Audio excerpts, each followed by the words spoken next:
आज हमारे साथ सुधीर राज सिंह जी हैं और आज हम उनसे जानेंगे कि व्हाट इज़ कास्ट, जाति क्या है। तो सुधीर राज सिंह जी बताइए हमें। देखिए, जैसे कंप्यूटर होता है और कंप्यूटर दो चीज़ों से मिलकर चलता है, एक हार्डवेयर और एक सॉफ्टवेयर। हार्डवेयर में उसका सारा हिस्सा आता है, जैसे उसका मॉनिटर है, उसका कीबोर्ड है, उसका सीपीयू है, उसकी मेमोरी है, रैम है, उसमें कैमरा लगा हुआ है या उसमें स्पीकर हैं, ये सारी चीज़ें हैं। और एक अच्छा कंप्यूटर अगर सारी चीज़ भी हो, उसको इलेक्ट्रिसिटी भी दे दें, तो भी वो काम नहीं करेगा अगर उसके अंदर उसका सॉफ्टवेयर ना हो। और सॉफ्टवेयर जो होता है उसका कोई वजन नहीं होता। ऐसे ही भगवान ने बताया कि जो शरीर चलता है उसकी दो चीज़ें हैं, एक हार्डवेयर यानी रूप, उसका शरीर, शरीर के सारे अंग, और एक उसका सॉफ्टवेयर जिससे वो चलता है, जिसे उन्होंने मन कहा। और ये जो मन का सॉफ्टवेयर है, इसमें बहुत सारी फाइलें होती हैं, बहुत सारी इसके अंदर एप्लीकेशंस होती हैं जो समय समय पे प्रकृति से बनती रहती हैं और ख़त्म होती रहती हैं। इनमें वायरसेस भी आते रहते हैं। तो ये जो मन की स्थिति है, जो मन का सॉफ्टवेयर है, उसकी एक एप्लीकेशन है जिसको जाति कहते हैं। और जाति का आप ध्यान देंगे, कोई वजन नहीं होता, कोई भौतिक चीज़ नहीं है जाति। कहीं उठा के रख नहीं सकते, कहीं उसको छीन नहीं सकते, कहीं जा नहीं सकते। ये आपके मन की स्थिति, मन के अंदर चलती है। एक व्यक्ति जो जाति मन में रखता है, फाइल रखता है, अगर वो भारत से, क्योंकि ये भारत में काम करती है, भारत से अगर अमेरिका चला जाए और वहाँ अमेरिका के मिस्टर सैम से जाके बात करे, तो वो अपनी जाति कितनी उसको इस्तेमाल करता हो, मगर वहाँ वो जाति नकारा निकम्मी हो जाती है, क्योंकि उनका सॉफ्टवेयर उसको रिसीव ही नहीं करेगा। वो जानता ही नहीं है कि क्या होती है जाति। इसलिए जाति का जो फिनोमेना है वो वेटलेस है, उसके अंदर कोई फिजिक्स नहीं है, उसके अंदर जितना भी है वो सारा सॉफ्टवेयर है। और जाति भारत में पाई जाती है। आप अगर विशेष ध्यान से देखेंगे और ध्यान पूर्वक अगर जानेंगे तो आपको पता चलेगा कि जाति पुराने समय में नहीं थी। भारत में जब भारत के मूल निवासी लोग रहते थे, तब यहाँ वर्ण भी नहीं था, क्योंकि वर्ण कैसे बनेगा? वर्ण जब बना, जब भारत में बाहर से कुछ लोग आए तो उनको कहा गया ये अवर्ण है, हमारे वर्ग के नहीं हैं, और हमें कहा गया हम एक वर्ग के हैं, यानी हम मूल निवासी वर्ग के हैं और वो बिना वर्ग के हैं। फिर कई वर्ण बने। उसके बाद बुद्ध ने वो सारी कृतियाँ ख़त्म की और बुद्ध के समय में एक भी जाति नहीं है। बुद्ध के पूरे साहित्य में कहीं कोई जाति का नाम नहीं है। अगर वो जाति शब्द इस्तेमाल किया, जो जाति बना है, तो जाति का मतलब है जन्म, जो किसी पशु का, मनुष्य का, जानवर का, या जितनी भी जीव जो जन्म लेते हैं उनके जन्म से मतलब है। उनके जन्म होने को जाति पाली के अंदर बोलते हैं। पर कास्ट सिस्टम नहीं है, जाति का कोई तंत्र या जाति का कोई तत्व या जाति का कोई सिस्टम नहीं है। ये बिल्कुल क्लियर है। और बुद्ध के समय के बहुत बाद के संस्कृत साहित्य में, क्योंकि संस्कृत बाद में, संस्कृत भाषा बाद में बनी, तो वो जो बाद में साहित्य बना, उस साहित्य के अंदर भी कहीं सिस्टमेटिक वे में जाति नहीं है।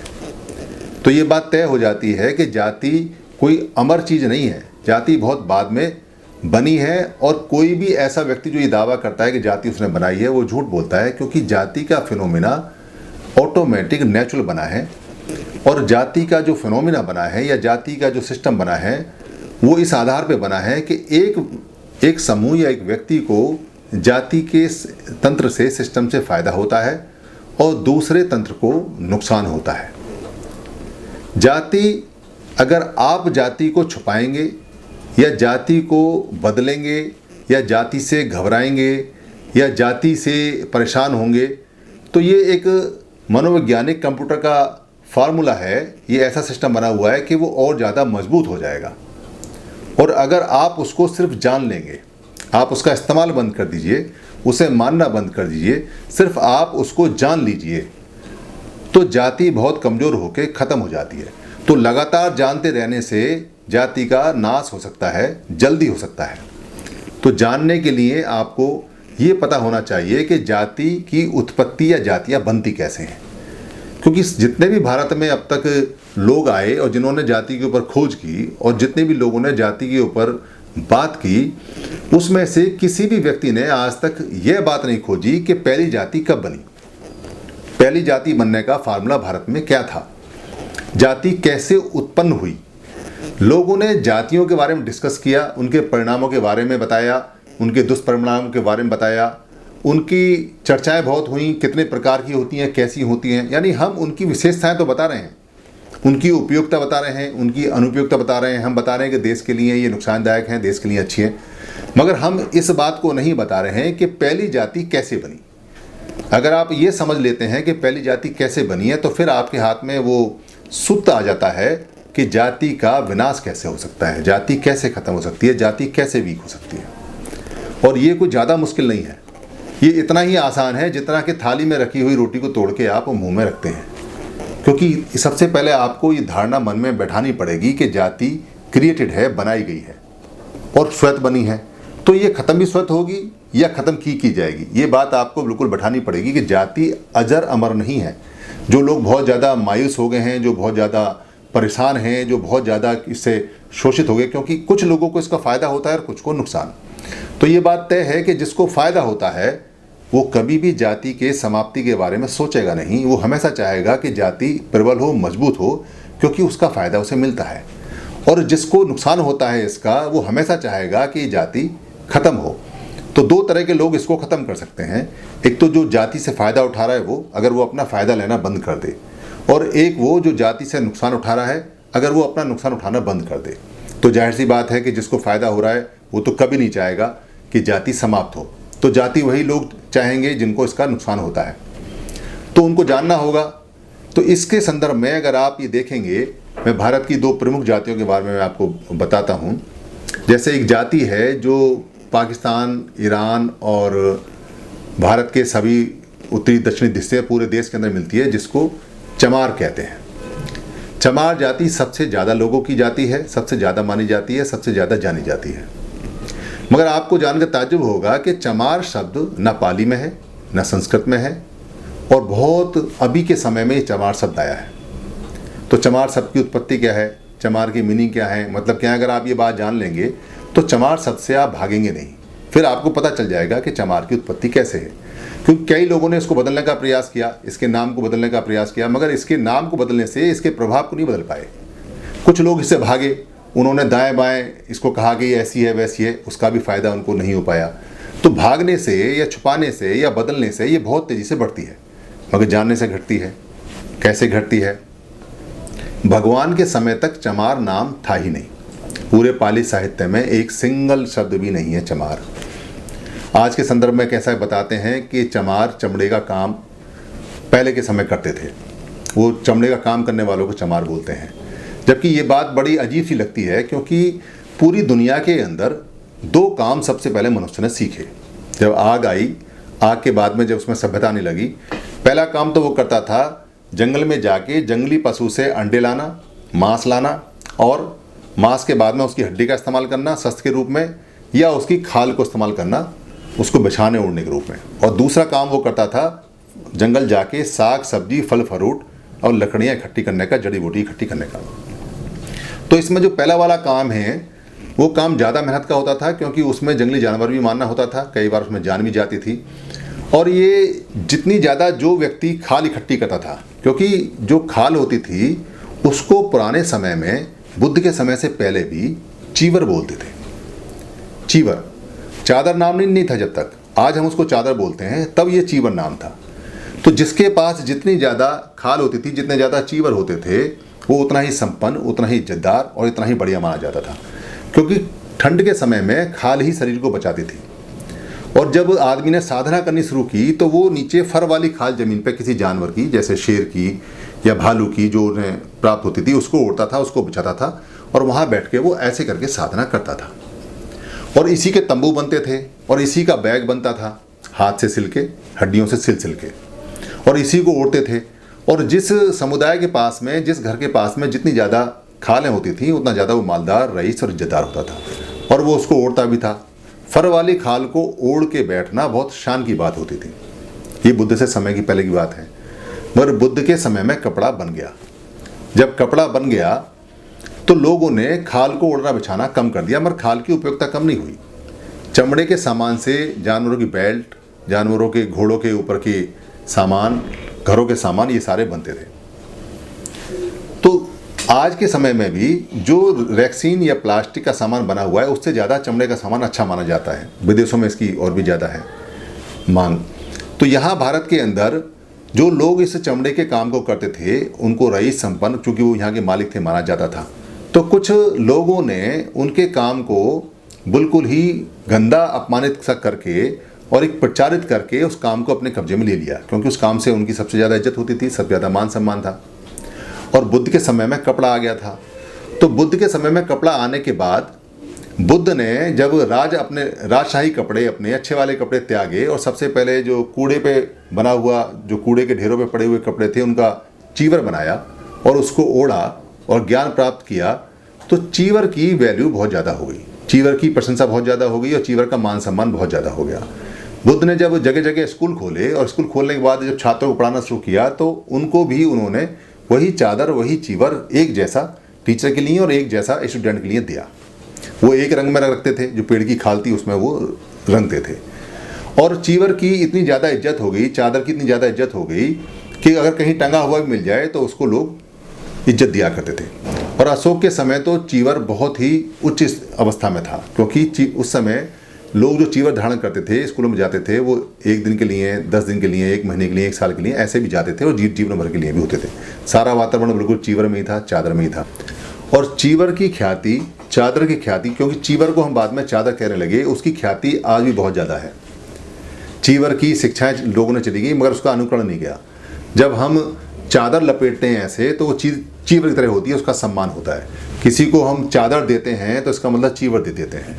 किसी की चादर में अगर चीवर में दाग आ जाए इसका मतलब वो पंचशील के नियमों को अच्छी तरह से नहीं मानता है। किसी का अगर चीवर या चादर अगर मुर्दे के ऊपर चढ़ाते हैं तो हम ये मानते हैं कि उसको सम्मान दिया जा रहा है।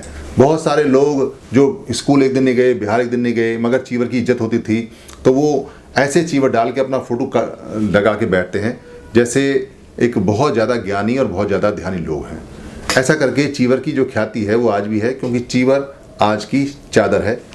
और इसी समय अशोक ने जो 84,000 किताबें पत्थर की बनवाई और शिलालेख बनवाए, जिनको शिलालेख बोलते हैं, या पत्थर किताबें, और जो ईरान से लेके बर्मा तक लगवाई, उसमें कहीं भी चमार शब्द का जिक्र नहीं है, मगर चीर का और चीवर का जिक्र हर जगह है। तो ये चीर और चीवर और चादर ये जब आगे बढ़नी शुरू हुई तो अचानक ये शब्द गायब हो गया और नए शब्द आने शुरू हो गए, क्योंकि ये लोग जो चीवर में पढ़ते थे और चीवर के ज्ञानी थे, चीवर को जानते थे, इनकी संख्या भारत में सर्वव्यापी थी। क्योंकि उस समय जो इन्वेड हुए थे, जो बाहर से लोग आए थे, वो तो 1% से भी कम थे और भारत के मूल निवासी 99% से भी अधिक थे। तो सारे लोग चीवरधारी थे, क्योंकि बुद्ध ने जगह जगह बिहार बना के सबको पढ़ाया और सभी चीवरधारी थे।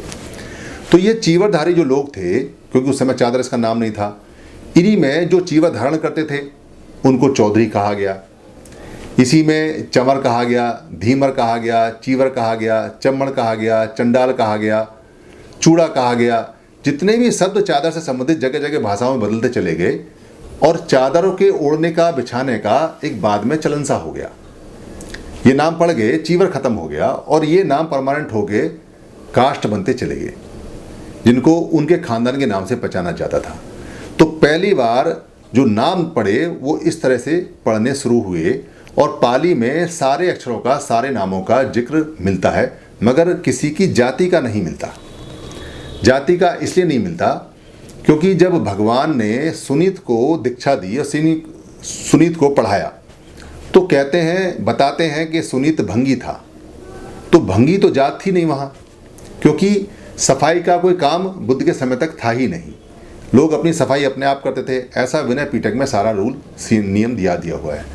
तो जब लोग अपनी सफाई अपने आप करते थे और सफाई का कोई व्यवसाय नहीं, सफाई का कोई काम नहीं और सफाई के नियम थे और कुछ ऐसा था ही नहीं, ना सड़क थी, ना कोई ऐसे भंडारे थे, लोग दूर से देखते थे। तो भंगी जो आज को हम सफाई करते हैं, जो सफाई का कार्य करने वाले को हम भंगी बोलते हैं, वो बिल्कुल गलत स्टेटमेंट है। दरअसल भगवान ने जब पहली बार विपश्यना का अभ्यास करना शुरू किया तो विपश्यना के अभ्यास में एक उच्चतर अवस्था आती है, एक ऊंची अवस्था आती है, जिसमें पूरा शरीर हवा में विलीन हो जाता है, हवा में घुल जाता है। हवा में भंग हो जाता है। इसका पाली में जो जिक्र है वो है भंग अवस्था। इसको भंग ज्ञान बोलते हैं कि शरीर का एक एक आपका जितनी भी सेल्स हैं, जितने भी कण हैं, जितने भी इलेक्ट्रॉन प्रोटॉन हैं, वो एयर में घुल गए और वो जो अवस्था होती है शरीर को जानने की और मन को जानने की, वो उच्चतम अवस्था होती है। ऐसे उच्चतम अवस्था वाले को उन्होंने भंग ज्ञानी कहा गया और उस व्यक्ति को भंगी कहा गया। तो भगवान बुद्ध सबसे पहले जब ये अवस्था प्राप्त किए तब वो भंगी कहलाए, और सुनीत ने जब ये अवस्था प्राप्त की तो सुनीत भी भंगी अवस्था में कहलवाए और वो भंगी हुए। और जितने भी महान प्रचारक हुए, महान टीचर हुए, जो ज़्यादा पढ़े लिखे थे, क्योंकि चीवर धारण करने वाले जो लोग थे वो तो सारे थे, पर उसमें जो भंग ज्ञान प्राप्त करने वाले थे वो कम थे। तो भंग ज्ञानी की अवस्था ऊपर की अवस्था है। भंग ज्ञानी को, क्योंकि बाद में ऐसा कहा गया कि भंग शब्द का मतलब है कि जो कहीं वो यज्ञ करते थे, हमारे जानवरों को मारते थे, या भारत के जो जड़ संप्रदाय उसको ख़त्म करते थे, जानवर मार के काटते थे, तो लोग उसका विरोध करते थे, उसको भंग करते थे। या ऐसा कहते हैं कि भंग एक पौधे का नाम है, उसको खाते हैं तो उनको भंग खाने वालों को भंगी बोलते हैं। ये बिल्कुल गलत है।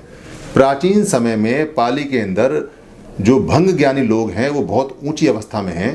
इनफैक्ट जो चीवर, चमार, चम्मड़, चूड़े, चंवर हैं, इनसे भी ऊंची अवस्था में वो माने गए हैं, क्योंकि वो अवस्था और उनका ज्ञान उच्चतम स्तर का था। ये बिल्कुल स्पष्ट है। तो इस तरह से जातियों का नाम सारी पाली भाषा में एक एक करके है।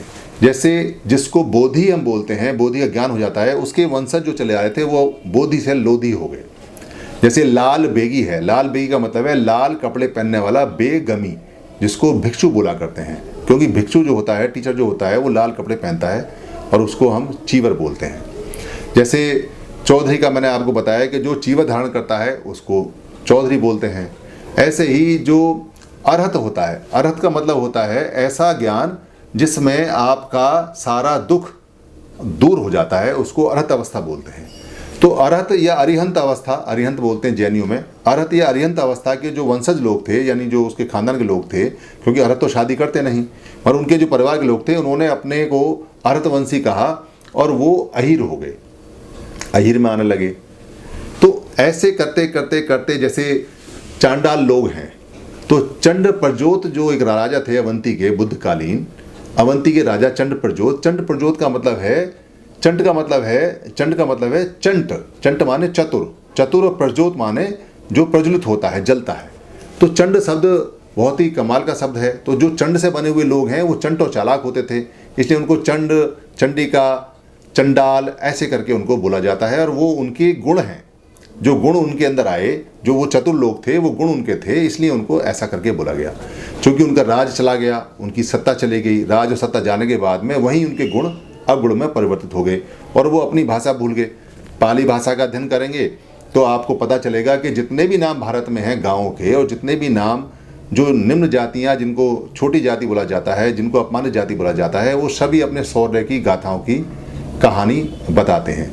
जैसे धानुक है, धानुक का मतलब है जो धम्म का अनुकरण करता हो, धम्म का अनुकरण करने वाले को धानुक बोला गया।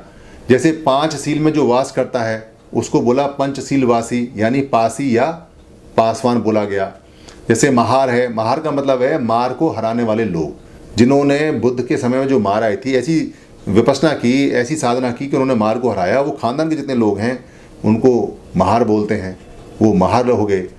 तो ये सारे जितने भी लोग हैं वो सारे के सारे आप किसी भी भाषा में देखेंगे, सारी भाषाएं पाली प्राकृतिक से बनी हुई हैं, सभी भाषाओं में उनकी शौर्य गाथाएं लिखी पड़ी हैं। सिर्फ आपने अच्छी तरह से उनको देखना और जानना है। अगर आप देखना जानना समझ जाते हैं और देखना जानना सीख जाते हैं तो जात इतनी ही देर का काम है जितनी देर में मैंने ये चुटकी बजाई, क्यों नहीं, ये एक मनोवैज्ञानिक है। आप इसका इस्तेमाल करेंगे ये बहुत तेज़ी से बढ़ेगी, आप इसको छुपाएंगे ये बहुत तेज़ी से बढ़ेगी, आप इससे डरेंगे ये और तेज़ी से बढ़ेगी, आप इसे बदलेंगे। जैसे उत्तर प्रदेश के अंदर चमारों ने, कुछ ने जाटव कहा, जाटव कहने से कोई फ़ायदा नहीं हुआ उनको, जाटव कहने से सिवाय इसके क्योंकि जो उसका गुण चले आ रहे हैं, जो उसका फिनोमिना है, जो फाइल काम करती है वो वैसे ही कर रही है। फाइल का नाम बदलने से, कंप्यूटर में आप एक फाइल है उसका नाम बदलने से उसके गुण को नहीं बदल सकते। अगर आपको उसे जानना है कि ये कैसे डिलीट हो सकती है, कैसे बनी है, तो आप उसको डिलीट कर सकते हैं, फिर वो नहीं आएगी। तो आपने उसको जानना है, मानना नहीं है। अगर आप जाति को मानेंगे तो जाति मजबूत हो जाएगी और अगर आप जाति को जानेंगे तो जाति ऐसे गायब हो जाएगी। धन्यवाद।